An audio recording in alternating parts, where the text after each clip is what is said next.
Bismillahirrahmanirrahim. So inshallah we can have a question and answer session inshallah regarding anything the Shaykh spoke about or anything. You can ask about anything that you have asking about. Inshallah the Shaykh will answer to his ability.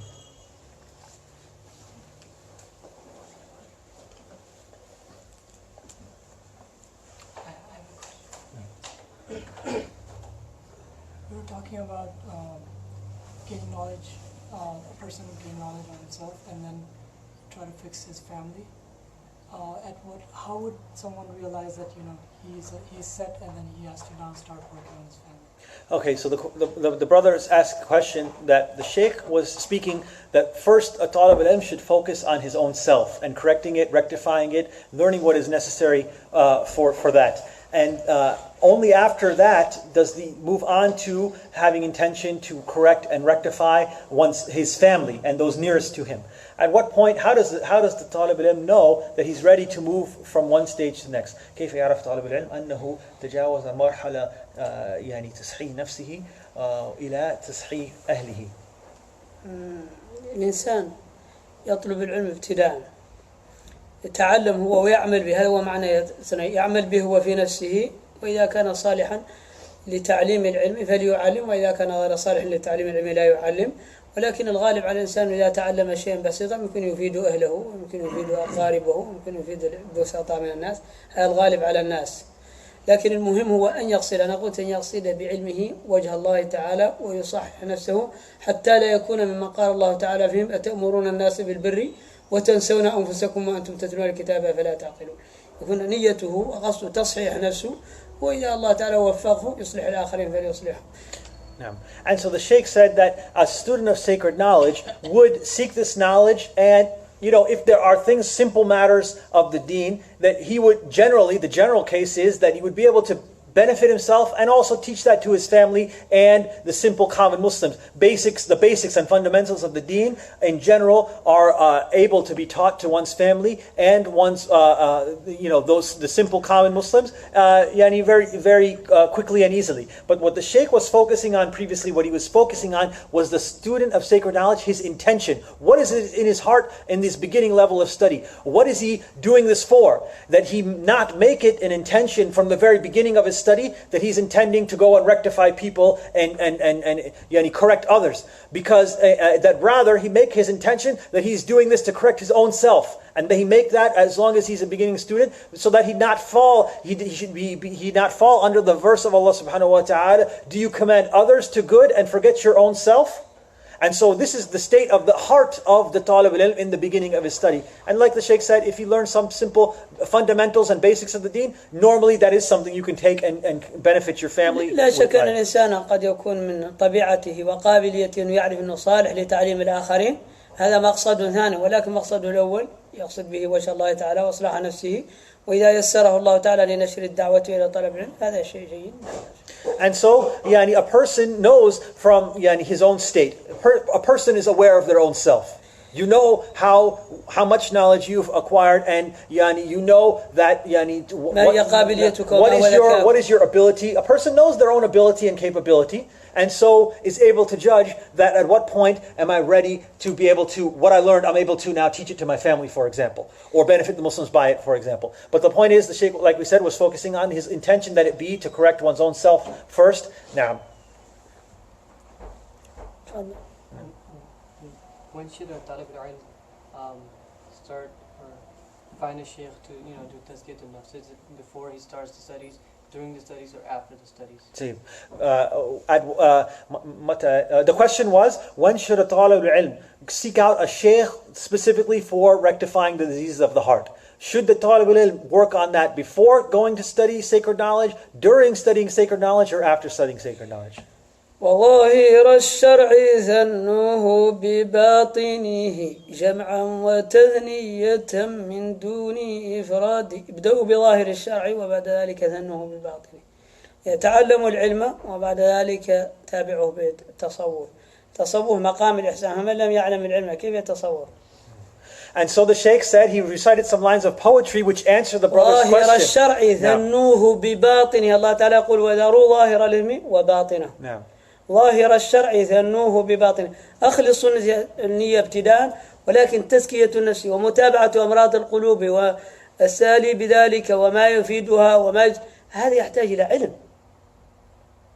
And so the Shaykh answered the brother's question by first reciting some lines of poetry which say that start with the outward. Start with correcting your outward, meaning how exactly do you do your tahara, you pray, you fast, you do hajj. How do you do that outwardly? And you learn the sacred knowledge so that you correct the outward first. And then secondarily, then after you have corrected and understood properly the outward, then you go and look towards the inward. And these verses of poetry that the ulama have written are supported, taken directly from the Quran, where Allah subhanahu wa ta'ala says, وَذَرُ الظَّاهِرِ الْإِثْمِ وَبَاطِنَ. Leave off outward sins and inward sins. Which one did Allah subhanahu wa ta'ala put first in the command? Which one are we to save ourselves from first? The outward sins Allah ta'ala mentions first. ظاهر الإثم first, and after you correct that, then you work on the inward. Because these sciences of purifying the heart and correcting it, this is maqam al-ihsan. It's known as the science of ihsan in the sacred law. And it's perfecting.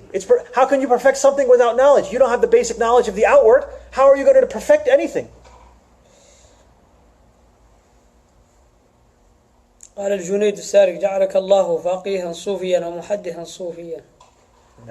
And so Imam al-Junayd has said that دعا لي أحد الطلاب جعلك الله محدثا أو فقيها صوفيا. ما صوفيا ابتداء هذا مجنون. And Imam al-Junayd, the great Imam al-Junayd, who most of you well know, al-Junayd al-Baghdadi, who is the Imam of the people of Tasawwuf.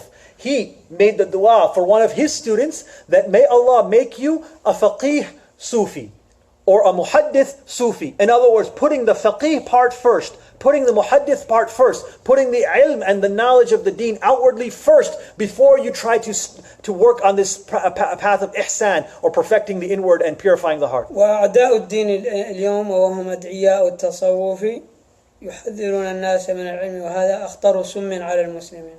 And so the enemies of Islam, the Shaykh is calling them enemies of Islam. And they are some people who are claiming tasawwuf. They are claiming to practice tasawwuf, or in English what's called Sufism, or these things. They're claiming it. But what they are doing is telling at the same time people should be wary, or they shouldn't study sacred knowledge. And the Shaykh said that this is the most dangerous thing what they're doing, and the Shaykh calls such people enemies of Islam. Yes. If, for example, out of the 4 imams, 3 imams agree on something, and 1 imam agrees in a different manner, and you decide to follow the general opinion of the 3 imams instead of the first imam, is that okay to do? تعني في الأئمة الأربعة أبو حنيفة ومالك والشافعي وأحمد. Are you asking about when you say the 3 of the imams? You're talking about the 4 mujtahid imams. You're talking about? Like Abu Hanifa, Imam Malik, Imam. So your question is the question, if I understand correctly, is if you have the 4 imams of fiqh, Imam Abu Hanifa, Imam Malik, Imam Shafi, and Imam Ahmad, 3 of them have a certain agree in a certain way, and the 4th differs. Yes. And you want to practice on the position of the Jamhur, the 3 of them. Yes. Is that correct or valid? Is that the question? نعم. إذا كان ثلاثة من الأئمة الفقهاء توافقوا على مسألة في مسألة وواحد اختلف. هل يصح ويجوز تقليد الجمهور؟ هذه فكرة يقال لها فقه السنة. هذه فكرة فقه السنة. وتجريء العوام على أنهم يختاروا 3 مذاهب ويختاروا منهم حتى يتحكموا في الأئمة الأربعة. هذه فكرة فقه السنة. هذه خطيرة جدا. أنا ما أقول فقه السنة عفى الله عن صاحبه، لكن فكرة تخرج العوام عن تقليد الأئمة. هذه فكرة خطيرة، لكن سأبين القاعدة الأصولية إن شاء الله. So this understanding is what's known as fiqh sunnah. And this is a very dangerous and problematic understanding that the Shaykh is going to هم explain. يقولون فقه السنة ولكن حقيقة ليس فقه Yani, السنة. there are people, Muslims nowadays, who are using this term, fiqh sunnah, the understanding or the detailed fiqh, the detailed law, that's taken directly from the sunnah. And it's the Shaykh saying, they're calling it this, but it's not that. It's something incorrect and it's very wrong. هذا مقام المتبصرين يقال لهم إما أن يكون مجتهد مذهب بأن يبلغ في الدرجة، هو مجتهد في بعض المسائل ولم يبلغ درجة أحد الأئمة، فأحيانا يختار ما توافق عليه ثلاثة من الأئمة أو يرجح قولا كما يفعله أبو يوسف أو الشيباني، يرجحون قولا غير أبي حنيفة لأدلة اقتضت عنهم. لكن هؤلاء مجتهدون، هؤلاء ليسوا يعني عوام وليسوا مقلدين مطلقين. هل قد خالفوا أبي حنيفة في كما قال بعض العلماء في ثلث مذهبه، لكن هم كهو كما يقول أبو يوسف أبو حنيفة، معناها يعني نسخة وضعت من أبي حنيفة. وكما يكون المزني مع الشافعي أو ابن القاسم مع مالك، هذا إما مثل هؤلاء. أما الضعفاء كمثلنا نحن فهؤلاء يقالون لنا المقلدون المطلقون، يقالون المقلدون تحت رقة التقليد، والبحث فينا سنتكلم عنه. Yeah. And so the Shaykh is saying what the brother asked, meaning that, you know, the three of the Imams, they all agree on one position, and one of them differs. Can I just pick the three and follow that? And the Shaykh said, this is what's known as fiqh sunnah. Some Muslims today are calling this fiqh sunnah, thinking that it's such a great thing, and it's totally incorrect and wrong. And you know what that is, who that is for, who properly does that in terms of choosing who they will from amongst the opinions of the mujtahids. The ones who do that are those of the highest ranking scholars. Yani, they've reached some of the highest levels of knowledge of the sacred law, such that they can be called like mujtahid fil madhab or mujtahid fil masail, which is a certain rank. مجتهد مطلق في بعض المسائل. Now, even to the point that they are absolute mujtahid in certain areas of the law. Yani, they're at some of the highest levels of the sacred law, except that perhaps they aren't at the level of mujtahid mutlaq, absolute mujtahid. Yani, who are these type of people that we're talking about? Great imams and students of the mujtahid imams. Like Sayyidina Imam Abu Hanifa rahimahullah ta'ala has his student Abu Yusuf, which they said about him, Imam Abu Yusuf is like a nuskha, he's like a copy of Abu Hanifa. In other words, the knowledge that Imam Abu Hanifa rahimahullah ta'ala has, it was passed. أبو يوسف أبو حنيفة. Yeah, they say Abu Yusuf was Abu Hanifa. In other words, he received all of the knowledge of Imam Abu Hanifa and was like a copy of Imam Abu Hanifa rahimahullah ta'ala. And you have this for Imam Shafi, he had his student al-Muzani, who was similar like this, had received and taken in the knowledge of Imam Shafi. And Imam Malik has also his students who had at this level. So these are the elite and elect of the students of the mujtahid imams.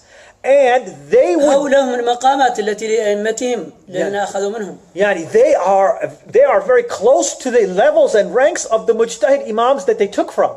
And for that reason, yani, they're operating at some of the highest possible levels of the sacred law. Yani, very close to the imams that they studied from. And because of that, you will find about them that they perhaps yani, عندهم اجتهاد إطلاقي كأئمتهم. Yani, that they even had reached the level of absolute ijtihad, that they could derive sacred law directly from the Quran and Sunnah. The students of the mujtahid imams, many of them and the best of them reached that level. And so that's why you find about them that, for example, Sayyidina Imam Abu Yusuf rahimahullah ta'ala and Muhammad ibn Hassan al-Shaybani, who are known as the two companions of Imam Abu Hanifa, as you all well know, you find that they differed with Imam Abu Hanifa on a great number of masail, even to the point, some say, 1/3 of the masail, or even 2/3 of the masail, that they had their own opinions on, and they differed with their teacher, Sayyidina Imam Abu Hanifa, on it. And similarly for the other imams, they had high ranking and elite students, the best of their students, reached the level of ijtihad mutlaq, unconditional ijtihad, to the point where they could directly derive sacred law from the Quran and Sunnah, and even sometimes differ with the opinion of their own teacher. This is who we're talking, like we said, the highest ranking students of the mujtahid imams. And they are the ones who are able to do this, prefer the opinions of the imams one over the other. As for us weak and deficient Muslims of the later times, we are known as muqallidun mutlaqun, absolute followers. Absolute, we have no capacity and no ability to do anything other than follow these mujtahid imams, and the Shaykh is going to explain more about that. مقلدون مطلقون، هل يجوز لواحد منهم أن يخرج عن مذهبه؟ هذا فيه بحث. هل يجوز له أن يأخذ مسألة من غير مذهبه؟ بعض العلماء يقول له أن يجوز أن يأخذها لأن الله تعالى جعل خلاف هؤلاء الأئمة رحمة للمسلمين، فإذا احتاج الإنسان إلى مسألة الخلاف بعضهم يحجز إلا في الضرورة، وهذا هو الأحسن. إذا التزم الإنسان مذهبا فليلتزمه كاملا، إلا إذا اضطر إلى مذهب غيره في بعض الحاجات، كجمع صلوات على مذهب الشافعي في السفر في وقت واحد على مذهب مالك للحنفي، فإذا أخذوا هذا لم يحجر عليه العلماء، لأن الله تعالى ما جعلهم خلافهم بلا فائدة، الاختلاف رحمة للأمة. لكن كون إنسان فقط يعني يتنعم ويرتاح مثلا باختلاف المذاهب ما يمشي فيه، يترخص فيه كما يشاء، هذا ممنوع، العلماء منعهم. And so the Shaykh said, as for us, which is all of the Muslims today, all of them, يعني ما تسمونه علماء، the ones today, ما تسمونه مفتي القضاة. The Muslims today who you're calling ulama and scholars and the muftis and the judges of the highest rank and the highest caliber, all of them are all muqallidun. Understand what's being said. The greatest ulama of today are muqallidun. They are not mujtahid mutlaqs like Imam Abu Hanifa, Shafi, Malik and Ahmad. They cannot even come close to their rank. They are muqallidun, all of them. And so that means, what about then the ones who haven't even studied the deen or have a limited study of the deen like ourselves? We are all muqallidun, absolute muqallids. We have nothing other than to do is follow the imams who and follow the madhabs. Now the question is, okay, do you have to follow just one imam, or can you pick a? And so the Shaykh said, is it? The question is it obligatory upon the Muslim to just simply follow one imam in everything and never go out of that? Or are there certain situations in which they can take an opinion from a different madhab than the one they're following? The Shaykh said the ulama have differed on that question, and there are two groups. One group of the ulama says that it is permissible for some of the Muslim to take another position from another madhab, because Allah Ta'ala made the difference of opinion of these imams as a rahmah. Allah Ta'ala caused these imams to differ and to come with different opinions in the deen, not for no reason, not for no wisdom, but because it's a rahmah for the ummah, right? And so some of the imams permitted it, and some other of the ulama, they said that a person should stick to one madhab and one imam following, almost exclusively. Only in very rare issues, very rare instances should they ever take an opinion outside of the madhab that they're following, and they should only do that out of durura, out of absolute dire necessity. And the Shaykh said this second position of the ulama is the preferred position and the preferred opinion. As for, this is the extent of the difference of the ulama on this issue. As for someone who considers himself free, like he's like a grazing camel, going from one pasture to the other, picking and choosing freely, eating from wherever he feels like, from gathering together the opinions of this madhab or that, however, according to his own whims and desires. This is what the ulama have called tatabbu' al-rukhas, seeking out and following dispensations. And the ulama have absolutely prohibited it. It is impermissible. The ulama have prohibited tatabbu' al-rukhas, which is freely and openly picking and choosing from the different madhabs based on your own whims and passions. Yes. How do you correct this mistake or this understanding that after you do 6 years or 10 years, or after you get a certificate, how the Shaykh was mentioning that you become like an alim ad-din? Astaghfirullah. How would we correct this thing? Okay, so the question is, how do we correct the situation which we find in which people are studying for 6 years, 8 years, or 10 years, and then being given the title alim of the deen? And the Shaykh said he seeks refuge in Allah from that. كيف نصحح هذا الوضع؟ الله من قول بلا عمل لقد نسبت به نسلا لذي عقوم. أستغفر الله من قول بلا فهم. هذا قول بلا فهم.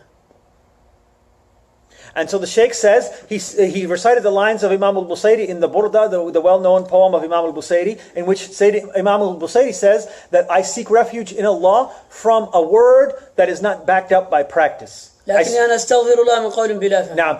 al-Busayri's lines of poetry are speaking about, I seek refuge in Allah from a word, a speech, a statement without practice to back it up, because by doing so, I have attributed children to someone who is incapable of giving children. Yani poetically, it's a way of conferring that a person who speaks something which is not backed up by their own practice, then that is yani a great sin that seek refuge from Allah Ta'ala from. And the Shaykh is taking those lines and changing it a little bit. I seek Allah Ta'ala's refuge from a statement or a word that is done without understanding, without fahm. لو كان الإنسان الإمام الشافعي لا يمكن أن يأخذ العلم على 8 أعوام أو 9 أعوام. If a person was of the capability and the status and the ability of Imam Shafi'i rahimahullah ta'ala, one of the greatest imams of this ummah, even then they would not be able to take this knowledge of this deen in 8 years or 10 years. تحديد الأعوام هو أخطر شيء على المسلمين. And so specifying the number of years and saying by this number of years you're then an alim, this is the most dangerous thing. هذه هي المصيبة التي أصاب الله بها المسلمين الآن. تحديد الأعوام خطير. This is yani specifying and saying after this many number of years of study you're now an alim. This is the most dangerous thing, and this is the tribulation by which Allah is trying the Muslims today. لما جاء الإمام الشافعي إلى مكة بعد أن خاض البلاد في طلب العلم العربي، هذا شيء معروف معرفته بلغات العربي، وهو أول من دون العلم الأصولية، هو أول من دون علوم الأصول، هذا معروف. الإمام الشافعي كان من بلاغته في لغة العرب أن الأعراب يستمعون إلى كلامه لفصاحته فقط، لفصاحته لمعرفته بلغة العرب، وهذه هي مفتاح الدين. لما جاء إلى مكة سأل عن المدينة المنورة على ساكنها أفضل الصلاة والسلام من هو المفتي فيها، فقيل له مالك بن أنس رحمه الله تعالى.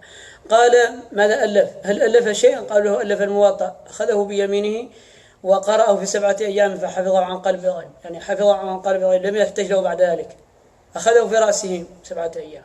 موطأ مالك داوم عليه 40 سنة تصحيحا وتنقية وتركا. وقال الشاه ولي الله الكندهلوي الهندي قال كل الناس عيال على موطأ مالك، حنفيهم وشافعيهم ومالكيهم وحنبليهم والكتب الستة عيال عليه. هذا كلام الكندهلوي الشاه ولي الله.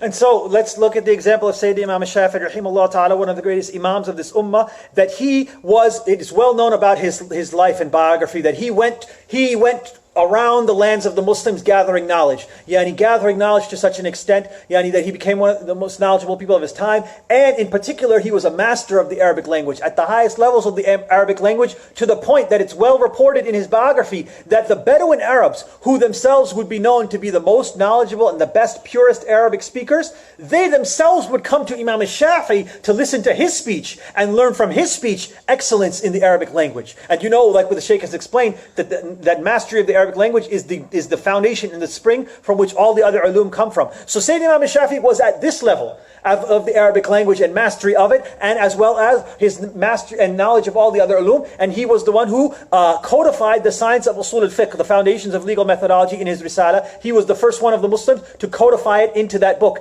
And so he has all of these different fadail and virtues and ranks. And when he came to Mecca, it's well known in his biography, Sayyidina Imam Shafi'i rahimahullah ta'ala comes to Mecca and asks, in Mecca he asks, who is the mufti of Madinatul Uloom? And they said it's a person named Malik ibn Anas. And so then he asked, did he write any book? Does he have any book authored? They said yes. He said, what is it? They said the Muwatta. He's written a book of hadith known as the Muwatta. So Imam Shafi'i takes the Muwatta in his right hand and reads it in 7 days and memorizes it by heart in 7 days. After that, he didn't need a book anymore. He had memorized it by heart fully in 7 days.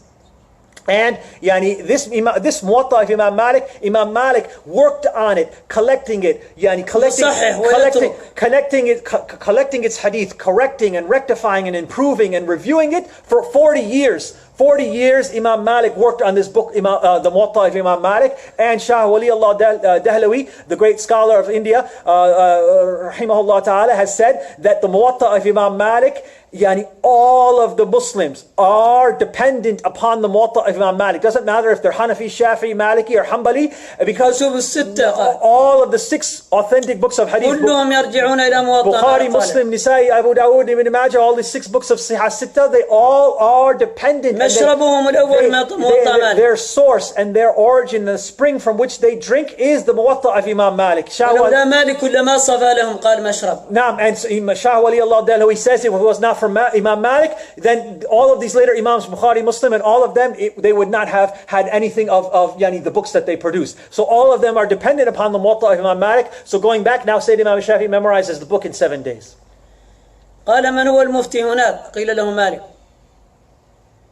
فقال ماذا ألف الموطأ فحفظه. ذهب إلى الإمام مالك وجلس معه 9 سنين متباولية ليلا ونهارا. 9 سنين الإمام الشافعي على ما هو عليه يحفظ الموطأ في 7 أيام لا يحتاج إليه بعد ذلك. وكان معروف أنه يحفظ الحديث من قراءة واحدة. هذا معروف.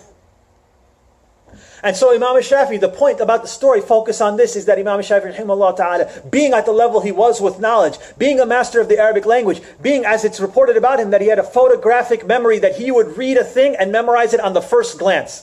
That all of these abilities and qualities, that then he goes to Mecca and he gets the Muwatta and memorizes it in 7 days. Even after all of this, what does he do then? Is he now sufficient enough? He's now an alim? He goes to Medina Munawwara and sits with Imam Malik for 9 years, day and night, not leaving that majlis, for day and night for 9 years, studying with Imam Malik, the Muwatta. وهذا معروف أن في تاريخ الإمام أبي حنيفة رحمه الله تعالى مر على قوم يتدارسون قال لهؤلاء الشيخ يعني هل هؤلاء يدرسون مع الشيوخ يتابعون؟ قال لا، قال هؤلاء يفقهون مطلقا، هؤلاء يفقهون ما عندهم أي فقه. And so it's well known, this is well known, these stories from our Salaf, Sayyid Imam Hanifa rahimahullah ta'ala. It's reported that he passed by a group of people who were studying the sciences and fiqh and these things. And he asked, do they have a shaykh who's teaching them? They said, no, they don't have a shaykh who's teaching them. He said, they will la yafqahun. They will not get fiqh of the deen. They will not get understanding of the deen. كم جالس الإمام مالك جالس ابن هرمز وهو أحد مشايخه وأجازه أكثر من 300 من التابعين من أصحاب المدينة وتابعهم. جلس مع ابن هرمز فقط قالوا أنه 11 سنة، إما 11 سنة أو 12 سنة أو 13 سنة أو 17 سنة، ما بين 17 سنة إلى 11 سنة في اختلاف الروايات، من الصبح إلى الظهر. هذا الشيخ واحد. تحديد الزمن هذا هو أخطر شيء على العلم. And so look at the example of Sayyid Imam Malik rahimahullah ta'ala. The teacher, one of the teachers and one of the primary teachers of Imam Malik rahimahullah ta'ala is Ibn Hurmuz, who had ijazah from over 300 of the students of the Sahaba. Ibn Hurmuz had ijazah. Imam Malik had ijazah from over 300 of the tabi'een, the students of the Sahaba. Imam Malik did. But one of his teachers and one of his primary teachers was Ibn Hurmuz, one of the great imams and teachers of al-Madinah al-Munawwara. Imam Malik studied with him, it's reported, for bid'at ashara sinin. Yani, between 11 and 17 years, the different riwayas and narrations differ, but between 11 and 17 years, Imam Malik studied with Ibn Hurmuz, and he's only one of the teachers, between Fajr and Dhuhr all day. Fajr and Dhuhr every day. And every single day, Imam Malik was sitting with Ibn Hurmuz from Fajr until Dhuhr for continuously like that for 11 years or 17 years. وتعرفون أن الأئمة من عصر الإمام مالك ومن قبله كأبي حنيفة والثوري هؤلاء التابعون ما كانوا يحتاجون إلى علم الأصول ولا علم المصطلح ولا علم البلاغة. هذا معروف. And did you know the fact that Sayyidina Imam Malik, Imam Hanifa, Sufyan al-Thawri, and all of these imams who are that early, who are in this 1st century and 2nd century after Hijrah, in that time period, did you know that those imams, they did not need usul al-fiqh, they did not need the sciences of the Arabic language, nahu, sarf, balagha, they did not need all of these different sciences, was completely natural to them. They didn't even need to study them formally. So despite that, despite already having all of those things, sciences, you see them studying like this, 11 years, 17 years, day and night, just from one teacher out of their teachers. والناس المسلمون كلهم عجم الآن، عربهم وعجمهم عجم، كيف يتصدون للعلم بهذه البرهة القليلة؟ And so today, the Muslims today, all of them are non-Arab speakers. Yet the Shaykh is saying even the Arabs today are ajam. They are considered non-Arabs because they don't have the knowledge of the proper Arabic language with fasaha and balagha, the way that it's necessary to access Quran Sunnah. So all of the Muslims today, whether they're actually from Arab countries or not, they're all non-Arabs. So they all are missing all of these ulum to even begin the study. And then on top of that, they're studying for these few years and considering themselves ulama. لم أرى عالما وأقول قولي هذا. And the Shaykh says, I have not seen an alim. He's seen an alim.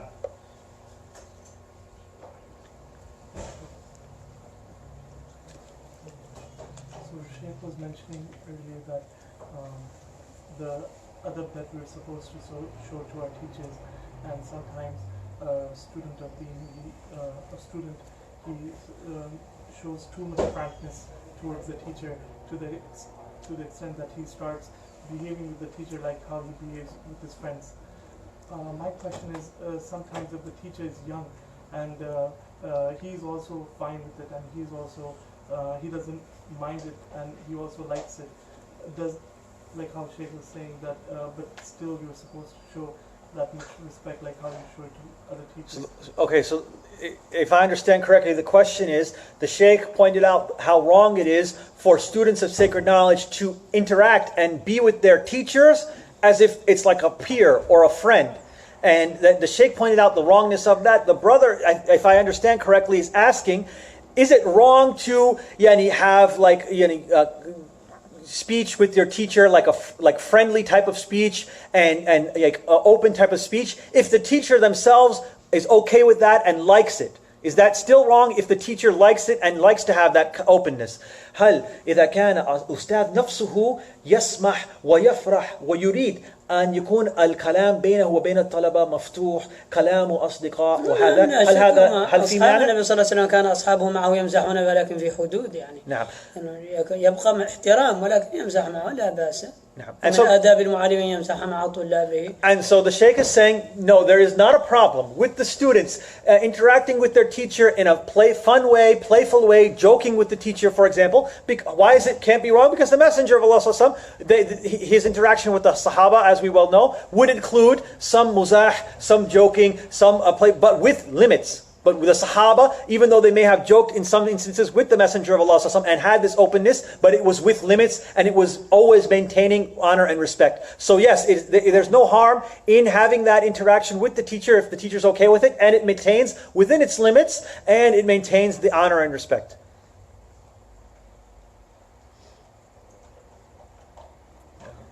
Some of the brothers were asking you asked the question that if a student wants to go outside, maybe like some other country to study further, and their family actually stops them, or if they're married, their wife stops them from doing that, what's the recourse?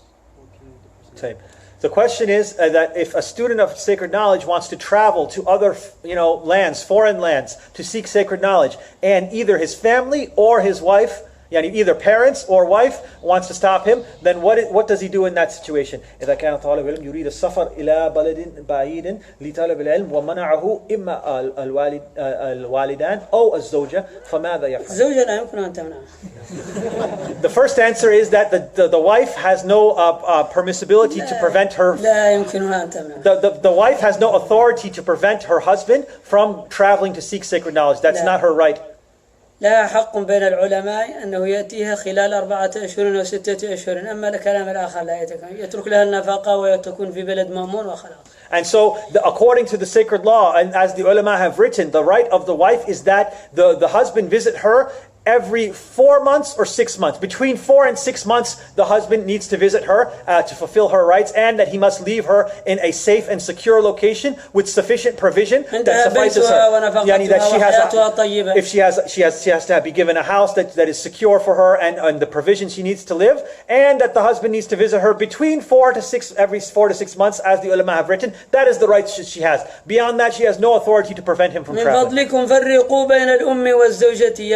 And the Shaykh is saying, I request that you differentiate between your mothers and your wives.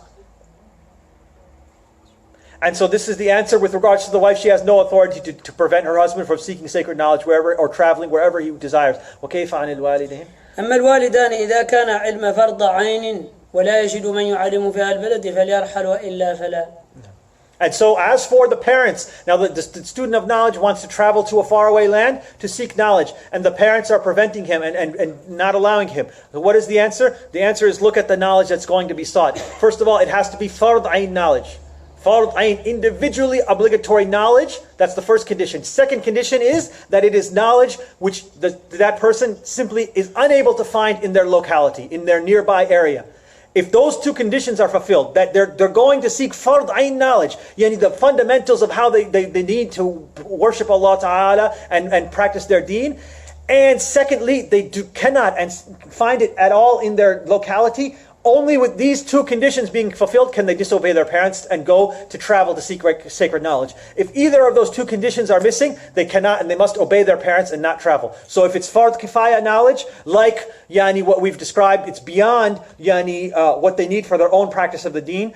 Or it's fard ayn knowledge, but they can find it in their local community. Their imam of their masjid or their local teachers can teach it to them. If either of these cases, it's impermissible for them to disobey their parents. إلا إشارة إنها الآن تحدث وهي واضحة مانعة. كثير بعض الشباب عندما يكون هنا لا يمكنه أن يدرس. لا يمكنه أن يدرس. أنا رأيته أنه يمكن يجد هنا من يدرس لا يمكنه أن يدرس. بحسب إذا وجد أنه لا يقدر على أن يدرس فأي وسيلة ممكن يخرج. And so another exception to this rule is that what occurs nowadays is that a lot of times the student of sacred knowledge might find in the nearby area teachers of the deen who can teach them what they need to know, but the situations of the society, the fitna, the corruption, the wickedness, the evil, the lack of barakah, all the problems of the area, the society in which we are, makes it virtually impossible for a student of sacred knowledge to benefit, or some students of sacred knowledge to benefit and learn in that area. And so it's like, even though there are, even if there are teachers there, it's like the situation makes it almost impossible for this particular student to learn and benefit from there. In that situation, it's as if it's as if رأينا بعض الناس ما قدر على ذلك. أنا رأيت بعض الناس لم يقدر على ذلك. لم يقدر على الدراسة. Now, and the Shaykh has seen this experientially. He's seen students of sacred knowledge that they have in their area teachers who are capable of teaching, but the situation of that area and the society is such that it's simply impossible for that student to be able to benefit and learn. And in that case, the Shaykh said, that's a case which makes it permissible to travel to seek the fard ayn knowledge. أو كانت هناك فروض كفاية محتاج إليها الناس ولا يوجد غيره وهو صالح لها فهذا يقول له فرض صار فرض عين لأنه هو الصالح له صار فرض عين عليه إذا كان لا يجد من يعلمه هنا فليخرج إليه. Now, and so another exception to the rule is that because we said you only can disobey the parents if it's fard ayn knowledge that's being sought. Individually obligatory knowledge that needs to be go and sought from other lands. But there's an exception to that is when the fard kifaya knowledge, the knowledge which is obligatory for the community as a whole, is not being fulfilled. And there is no one who can fulfill it and live up to it except this person, this student of knowledge. They have the ability to study it and do it well, and no one else is doing it. Then in that situation, for that person, the fard kifaya knowledge actually becomes fard ayn upon him. Because no one else is capable of fulfilling that need of the community, so then on them is an individual obligation, and if they don't have someone nearby to teach them that knowledge, then they could travel to go get it. No question. Okay. It might be just a little long though. تفضل. Do the Salafis of today follow their own desires because they don't follow madhab, and they get their rulings from the Salaf? Also, the scholars who claim that they are Salafis, are they following their own desires, though they bring like their evidences and proofs that it's permissible to do this and do that? And does that mean that the majority of Saudi Arabia or the continent of people who follow the Salaf are misguided people? Also, how does one follow the Salaf if you're only following one madhab or one imam? خلي أسماء الناس ولكن أنا فهم. Now, the question is, certain groups of the Muslims today who claim to be adhering to the way of the early Muslims, the Salaf al-Salih, the early generations of the Muslims, and they disavow and they do not follow any of the four orthodox schools of Sunni sacred law, Hanafi, Maliki, Shafi'i, and Hanbali. They don't follow them, and instead they say, we are following the Salaf directly. The question is, are such people actually, are they correct or incorrect? Are they on the proper guidance or not? And how can we follow the Salaf if we are actually following these schools of sacred law? How can we follow the Salaf? كيف نتبع السلف الصالح إذا كنا نحن نتبع هذه المذاهب؟ هل هؤلاء المذاهب الأربعة من غير السلف الصالح؟ And so the first question the Shaykh will ask, are these four Imams of the Sunni Orthodox schools of sacred law, Imam Abu Hanifa, Malik, Shafi, and Ahmad, rahimahumullah ta'ala, are they anything other than Salaf al-Salih? Are they anything other than the pious predecessors? وهل هم من غير السلف الصالح وهل وصلتكم طرق السلف الصالح الأخرى من طرق موثوق بها متواترة؟ And the other question is, okay, first of all, are these four Imams anything other? Are they outside of being called Salaf al-Salih? That's the first question. Second question, has it reached us today in this later age of the Muslims? Has it reached us any knowledge or practice or understanding, madhab, school of sacred law, from any of the Salaf al-Salih, pious predecessors, other than these four? Yani, has it reached us in a way that is codified, preserved, and authenticated? Has any school of sacred law reached us from anyone else other than these four Imams in a way that you can say you can rely on it and it's authenticated? من كان عاجزا فليتقي الله تعالى ويصبر على عجزه. And so whoever is incapable of answering these questions, then let him have fear of Allah. Let him have taqwa of Allah and recognize his inability. قال الإمام السبكي وقال سيدي عبد الله بن الحاج إبراهيم في مراقي السعود والمجمع اليوم عليه الأربعة وقف وغيره الجميع منعه حتى يجيء الفاطمي المجدد دين الهدى لأنه مجتهد. قال عند موت الإمام داود الظاهر رحمه الله تعالى في القرن الثامن اتفقت الأمة الإسلامية على أنه لا يجوز اتباع غير هذه المذاهب الأربعة، وليس هذا تفضيلا لهذه المذاهب الأربعة على غيرهم من مذاهب الصحابة والتابعين كالثوري والأوزاعي، إلا أن تلك المذاهب انقطعت ولم تثبت لنا بسند صحيح، فما لنا إلا اتباع هؤلاء الموجود مذاهب لأنها نقحت ووصلت إلينا بسند صحيح، وإمتها أئمة مجتهدون متفق على إمامتهم. من مؤلف مراقي السعود؟ سيدي عبد الله بن الحاج إبراهيم الشنقيطي. Naam. Okay, so the Imam al-Subki, the great Imam of the Muslims, of scholar of fiqh and hadith and all of these sciences, and usul, this great Imam of the Muslims, as well as one of the great scholars of Mauritania, the Shaykh is quoting, who's written a text called a poem. Sayyidi Abdullah ibn Haj Ibrahim. Sayyidi Abdullah ibn Haj al-Ibrahim, one of the great scholars of Mauritania, who written this poem, Maraqi al-Saud. So these great Imams, these great scholars of the Muslims, they have made clear that after the death of Dawood al-Zahiri in the 8th century after the Hijrah, a certain great Imam and scholar known as Dawood al-Zahiri, who passed away in the 8th century after the Hijrah, after his passing, that the ulama of Islam made clear and came to agreement that it is impermissible for the Muslims to follow any madhab, any school of sacred law, other than the four schools of sacred law of Imam Abu Hanifa, Malik, Ahmad, and Shafi, rahimahumullah. That it is impermissible. The scholars of the Muslims had a consensus and agreement that it is impermissible to follow any other schools of sacred law other than these four. And it's not because there's some type of special preference or speciality about these four particular imams, but it's merely because no other madhab or school of sacred law has been codified and preserved properly throughout the centuries. From the 8th century after the Hijrah, there was no school of sacred law of the Salaf, of the early generations, that had been preserved and properly maintained other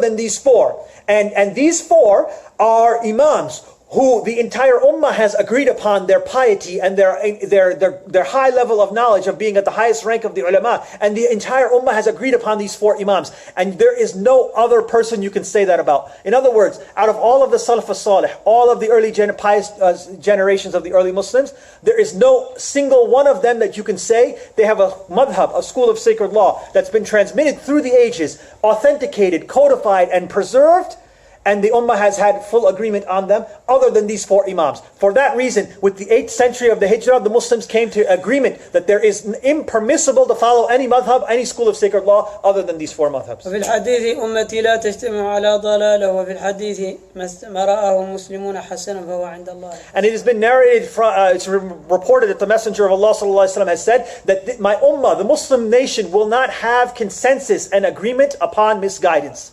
Which means clear, and also in another narration, that if whatever the Muslims see as good, hasan, then it is with Allah good and hasan. These are both hadith reported from the Messenger of Allah sallallahu alaihi wasallam, and the meaning is clear that when you see the Muslim ummah all together agreeing on a certain position, a certain opinion, a certain ruling or conclusion, then you should know that this is pleasing to Allah Ta'ala, because this ummah will not have consensus and agreement upon misguidance.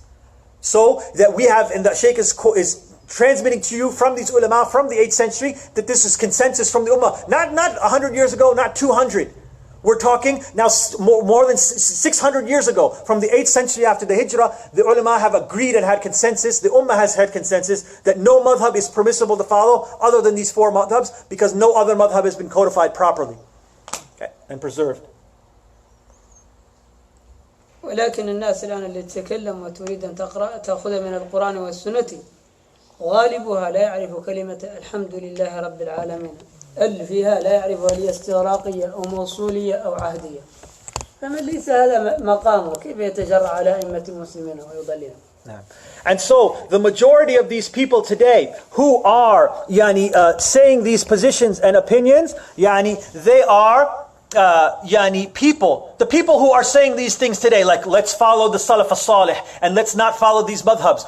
Look at who these people are. They are people who, if you say to them, Alhamdulillahi Rabbil Alameen, explain to me what is the Alif Lam. Explain to me the meanings of the Alif and Lam in Alhamdulillahi Rabbil Alameen. They are people who would be incapable even of explaining the Al-Lam in Alhamdulillahi Rabbil Alameen. In other words, the absolute most basic fundamentals of the deen, they could not even explain it to you. But yet, they are at the same time claiming to cast off the greatest imams and ulama of the ummah and then do it yourself and take the deen yourself. من سأل هذا السؤال أسأله عن من سأل هذا السؤال أسأله عن الحمد لله رب العالمين. Now, so whoever asked this question is now being asked, the Alif Lam in Alhamdulillahi Rabbil Alameen, can you please explain it? كما قال الإمام أبو بكر بن العربي القاضي أبو بكر العربي المغربي قال من لا يفرق بين نزول الجمل ونزول الجمل لا يستحق أن يتكلم بالجمل.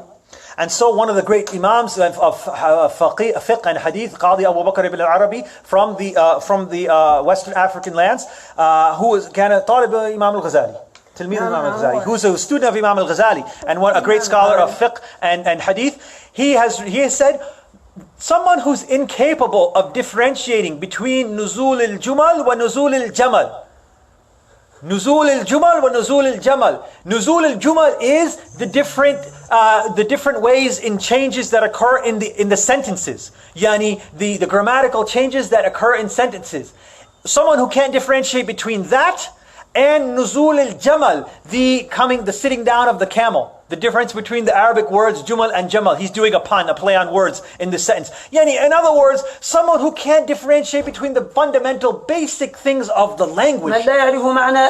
Yani, somebody doesn't know the meanings of alif and lam. Forget about the rest, just the alif and lam that you start with, which is the most basic thing.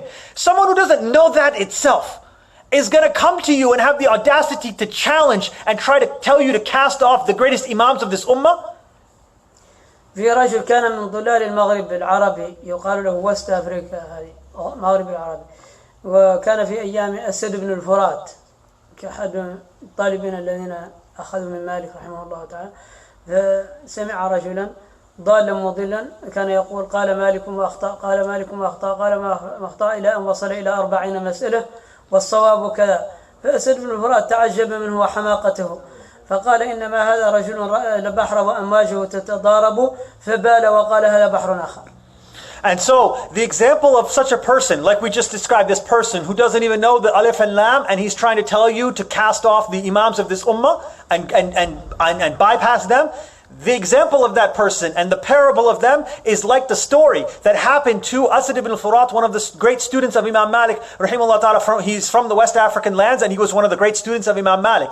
And when he went back to the West African lands, he found somebody there who was saying, Malik says this, and he made a mistake here. Malik says this other masala, and he made a mistake here. Malik says this other masala, he made a mistake here. And this misguided and deviant person reached, حتى بلغ 40 reached مسألة. up to 40 mas'alas in which he was saying Malik had made a mistake here, made a mistake here, made a mistake here. And Asad ibn Furat, one of the great students of Imam Malik, said about this person, he said he was awestruck and he was amazed, and he said that this person, the likeness of this person is like someone goes to the ocean and sees its huge waves, crashing forward, and then that person goes and urinates on the ground and points at his urine and said, this urine is an ocean like that ocean. فقال بال وقال هذا بحر آخر. It's like the person who urinates and says, my urine here, it's like an ocean like that ocean. هذا السائل بال وقال هذا بحر آخر. Naam. هذا السائل بال وقال هذا Naam. بحر And so the one who asks such questions, the one who's saying these things about the Imams of the Ummah, that they should be cast off and bypassed in this way, they're saying that my urine is an ocean just like that ocean there with its enormous waves. هذا أغرب من واحد باكستاني أو هندي يقول أنا أصلي لكم صلاة أبي حنيفة وصلاة النبي صلى الله عليه وسلم. اسمعوا هذه الحماقة، عجمي ابن عجمي ابن عجمي ابن عجمي إلى آدم. No. And so listen to this foolishness. It's just like the foolishness of someone who could actually come from the Indian subcontinent lands like India and Pakistan, and he could actually have the audacity to say, should I show you how the prayer of Imam Abu Hanifa is, or the prayer of the Messenger of Allah sallallahu alaihi wasallam is? Listen to the foolishness and the absolute audacity of such a person who is saying this. The person is an Ajam, a non-Arab, son of an Ajam, non-Arab, son of an Ajam, a non-Arab, going back to Sayyidina Adam alayhi salam. In other words, that he never had anyone in his lineage who could be called an alim or a scholar or knowledgeable of the Arabic language. And yet, he's going to come and try to disrespect and dishonor one of the great Imams of the Ummah, Imam Abu Hanifa rahimahullah ta'ala, in this way. This is foolishness and madness. إذا كان المتكلم غبي فلا يكون السامع غبيا. And the scholars have a saying, if the speaker is a fool, then don't let you, O listener, be a fool also. If the speaker is a fool, don't listen to the fools. Don't be a listener to fools.